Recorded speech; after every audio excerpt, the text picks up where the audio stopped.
Hello students, this is Ujjwala Bhandiwad, a lecturer from KLS Gokte PU College of Commerce and Science, Belagavi. In the last class, we have started with the new chapter, that is chapter number 7, Classes and Objects. In the last class, we have learnt 3 important syntaxes. First one is how to create the class. Then second syntax is how to create the object of the class. Third syntax is how to access the members of a class. We know that every class contains 2 important members. One is data member, another is member functions.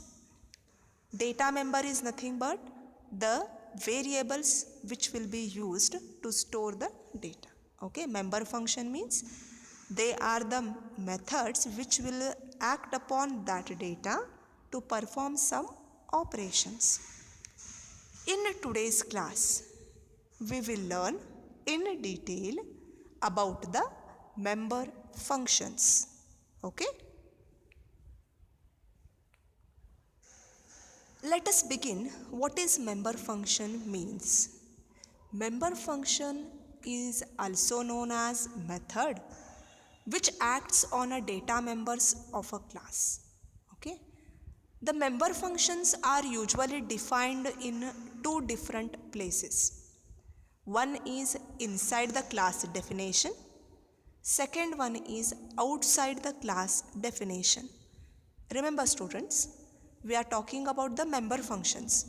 Till now, in the last example, we have learnt that member functions inside the class only. Okay, we have not learnt outside the class. But in today's class, we will be learning how to define the member function inside the class as well as how to define the member function outside the class. Okay. First one is inside the class definition. Only small functions are defined inside the class. Whenever we are performing very small operation, okay, small functions we write, those operations we can include inside the class. Suppose if the operation or a function is too large, then we are not supposed to write them inside the class, we have to write them outside the class. Okay, so when we write the function outside the class, we cannot directly write the function outside the class. Okay, for that purpose we need to use one operator, and that operator is known as scope resolution operator. Here I have shown the symbol. So the scope resolution operator, you can see here the symbol, is used to declare the function outside the class. Okay, so very important thing, we are using scope resolution operator to define any function outside the class. Okay, to do that, how we have to use that scope resolution operator? We must learn the syntax. Okay, like last class we have learned how to declare the class, how to create the object. Similarly, we need to use the scope resolution operator. For that purpose we must learn the syntax. It is shown here. Okay, you can see here the syntax. It begins with the return type. Okay, first it begins with the return type, then followed by the class name. Okay, then after that scope resolution operator will come, then member function. Which member function we are defining outside the class? No, that member function we must write, and it has the argument 1, argument 2, argument up to n. Arguments are nothing but the variables used by the member function. Okay, to perform any operation we require some data, and that data is stored in the variables. So these are nothing but the arguments of the member function. So these are included, and later on you have here opening and closing brackets. that is nothing but opening brace and closing brace. Within that we write the function body. Function body means what operation the function is performing, that is called as function body. Okay, so this is the syntax to declare the member function outside the class. So by using this we can define the function outside the class.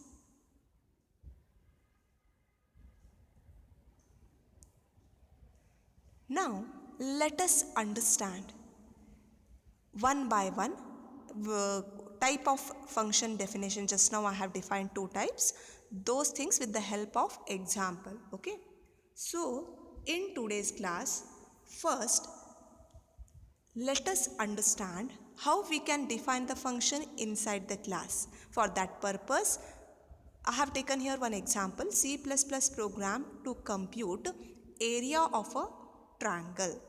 Okay, area of a triangle we want to compute. For that purpose we must write the C++ program. Okay, so here you can see first everything will be followed with the syntax in the like last class how we have done, same way. Okay, first it begins with the word class, then I have taken the class name as rectangle. Okay, open the brace.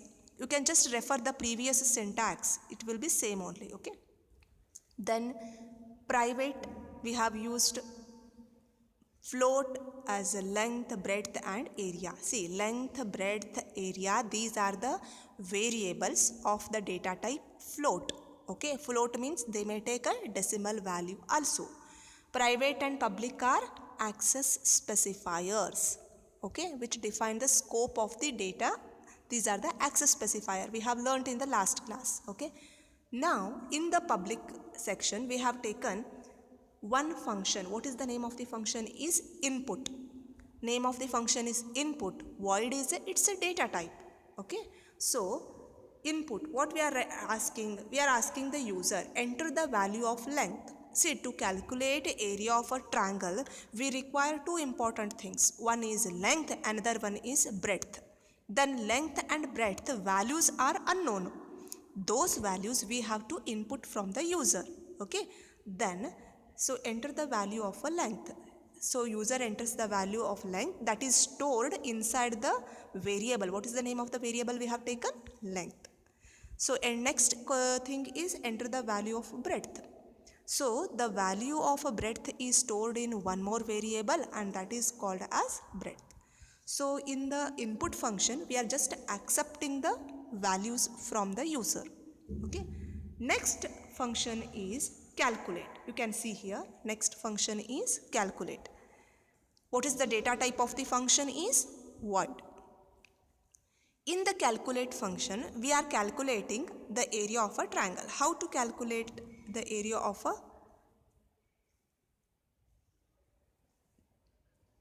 triangle is length into breadth. Here actually we are trying to find, you can use the same formula with the different questions also. Okay, here we are trying to calculate area of a rectangle, not the triangle. Sorry students. So here we need to find here, see, length into breadth is nothing but the area of a rectangle, and hence whatever the value is calculated, it will be stored inside the variable, which is that variable area. In the above section you can see in the private access specifier we have taken three important variables: length, breadth as well as area. Okay, so length, breadth and area, these are we have taken, and this same area is a variable where we have taken the length and breadth multiplication value will be stored inside the area. Okay, now final one more function we are taking is display. Means first we accepted the value from the user, second we are calculating the length and into breadth, area of a rectangle we have calculated, and finally we want to display that data. Okay, so display the result means how we are displaying. See here, area of a rectangle that we have specified, whatever we have calculated will be stored inside the which variable? Area, and that is being displayed over here. And at the end you can see here brace is there and ending with the semicolon. This syntax we are following exactly same. The last class what we have learned how to create the class, the same syntax we are following here also. Now once we write this much, this is not over yet, okay? Once we complete this task, we can say that functions are defined inside the class, okay? Now second part is when we declare outside the function, outside the class function, we must use the scope resolution operator. That part I need to show you, okay? So to do that, it has certain characteristics. Whenever I declare the function outside the class, it follows certain characteristics. What are the characteristics? First one is type and number of argument in the member function must be same, okay, as a type of number of data declared in the class definition. Means the total number of arguments are nothing but the variables which we are using inside the class, that should be same in the function also, okay. Second characteristic is we are using a scope resolution operator. This is very important. It identifies the function and it tells the class that it belongs to this particular class, okay. Third thing is several classes use the same function, but the membership label will resolve their scope. Not only this function is used by one class, it can be used by many other class, it means, okay. Fourth characteristic is member function will access the private data of the class and non-member function cannot access the private data of the class. Everybody know, last class only I have taught this, that whenever you want to access, you must have the only only public access specifier will be accessed by the all member function. Outside the class, private will not be accessed, okay. So these are few characteristics of the member functions which we are declaring outside the class, okay. Now let us learn with one example, that is C++ example we have again considered here. Same example let me take. I have taken class called a rectangle here, okay. Open the bracket. Private is an access specifier, we know that. Then in that we have taken three variables, which are the length, breadth and area. These three variables are declared with the data type as a float. Float indicates that the data will be containing decimal point value. We know that decimal means fractional values it can store, okay. Next comes public section, public access specifier. In that, see here, I have used three functions in the earlier example, okay. Here also I will be using three functions. Same example if I take, which are the three functions? One is input, second is calculate, third one is display. These all the three functions will be declared in this way here with the data type as void. Void indicates no value will be returned, okay.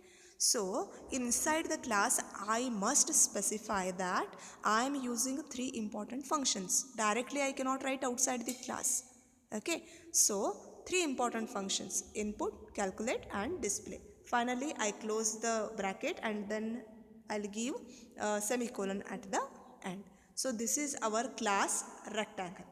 Once our declaration is over, next comes function should be declared outside the class, okay.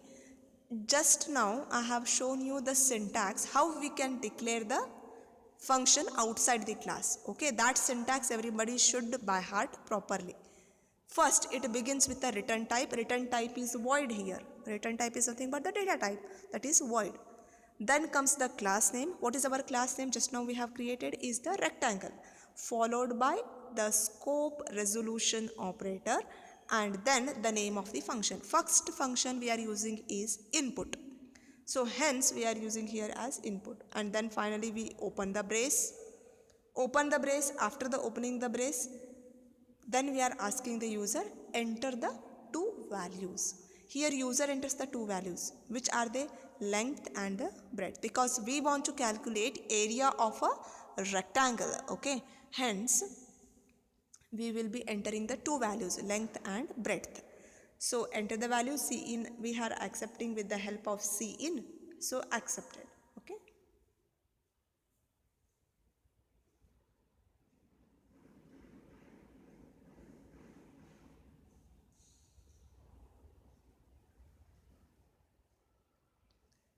Similarly, the way we have declared the input function, we can able to declare the remaining functions, that is calculate, as well as the one more function is display. We can declare them outside the class, okay, by using the same syntax, by using the same methodology. Okay, so finally last concept in this chapter is array of object. What is array of object? Array of object means an array. We know that what is an array means. Array is a collection of elements, all the elements belonging to same data type and have a same name. Okay, so an array having a class type of element is known as array of object. Okay, so it is declared after the class definition as shown in this example. So let us consider one example here. Say for example class employee, if I take, then in that I have taken two important variables. One is name, another is age. See here I have not declared any access specifier. If I not declare any access specifier means it is understood that it is a by default private access specifier. Okay. Now next, public access specifier I have taken two important functions. One is get data, another is display data. Okay. Once I create the class, see here, then I can create array of object. How I can create? See, first I write the class name. Employee is a class name. Then supervisor in bracket 3. Okay, it is a bracket. You can identify square bracket indicates we are dealing with here array. And supervisor 3 means I am creating objects. 3 objects I am creating. Similarly, employee sales executive means what? I am creating here 5 sales executive. Okay. For example, in the above example, the supervisor is going to contain 3 objects, which are the supervisor 1, supervisor 0 and supervisor 2. Because in array we know that the index is going to begin with a 0. Hence 0, 1, 2. 3 objects we have created. Okay. So this is the last concept in this chapter, that is array of object. So students, in today's class, finally I'll come to the conclusion. We have learnt two important you can say aspects, that is member function is defined in two places. One is inside the class, another is outside the class. When only small functions are there, we usually take them inside the class. When they are too large, we take them outside the class. But to take them outside the class, we have to use the syntax, and we should use one operator, and that is scope resolution operator. Okay, that we must remember. With the help of example, we must know, with the help of example we must remember those things. Second thing is array of objects. We have learned that what is array of object with example. For 1 mark you can just remember. Okay. Now few question and answer, let me recall. Explain the class definition and class declaration with syntax and example. This has been taught in the last class already. Those 3 syntaxes and the example you must by heart and prepare it properly. Second question is describe the access specifiers in a class. We know that there are 3 access specifiers in a class: private, public and protected. Okay. Third question is explain the member function inside the class definition and outside the class definition. Inside the class definition also I have taught with the example, and outside the class definition also I have taught with the example. So you must remember both the examples and their syntaxes thoroughly. Okay. Final question is illustrate how the array of object can be defined. It may be asked for just 2 marks. So students, here this chapter gets completed. Okay, and we will begin our new chapter in the next class. Okay, thank you students.